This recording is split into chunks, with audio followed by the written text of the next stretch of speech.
I want to start printing. And so the first thing I'm going to do is roll out some ink in this area here, which is going to be my inking area. And this is going to be where I'm going to place the ink on the print and then print this. So this works whether it's a relief print in cardboard and leaves here, or whether it's a monoprint, or whether I'm doing a lino cut.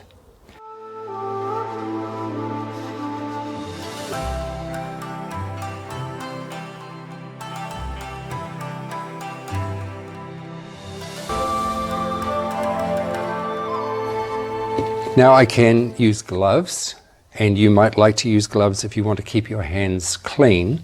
I notice that my hands get really stained when I'm cleaning up afterwards, not so much during the inking process.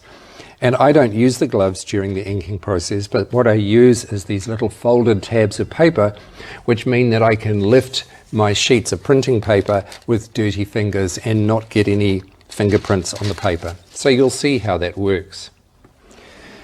And this area here that I'm going to use for my ink, I'm going to first of all put a pool of ink from the tube here, and then I'm going to do my first block of trying to get a good coverage of ink on the roller, and then I'm going to use this area to try and get the final consistency, the correct consistency for applying to my printing block. So let's begin.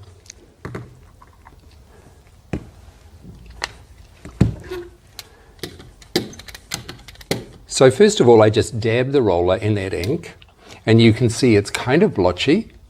And now I go to a second area, and what I do is I roll out the ink, lifting the roller at the end of each stroke, and I roll it out in a square that is the same proportions as the roller, because I don't want to waste my ink. I want to use as much of the ink as possible for the printing.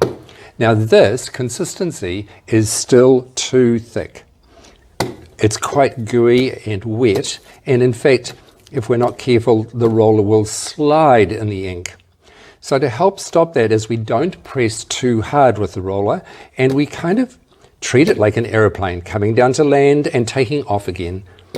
And notice that I'm doing it crossways, and this helps make sure that there is an even consistency of ink all over the roller. But this is still too thick, as I said. So now I move to a third area.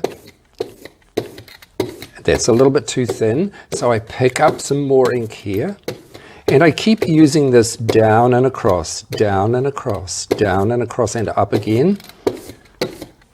Now I wonder if you can hear the hissing sound that is beginning to happen here. And notice that it is a finer texture. Now this is now ready for printing. So those are the steps.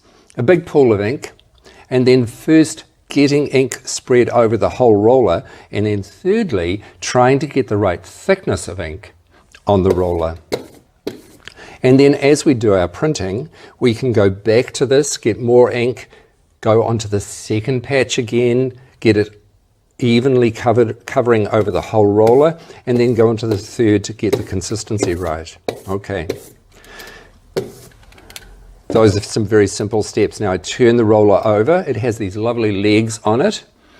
And I turn the roller over to put it down, which means that I don't get a ridge or a line. Now notice that if I put the roller down and then I turn it over, I get this uneven texture of the ink, and that will transfer to the printing block. So we don't want that. We want a smooth consistency. And now I'm ready to put the ink onto my printing block.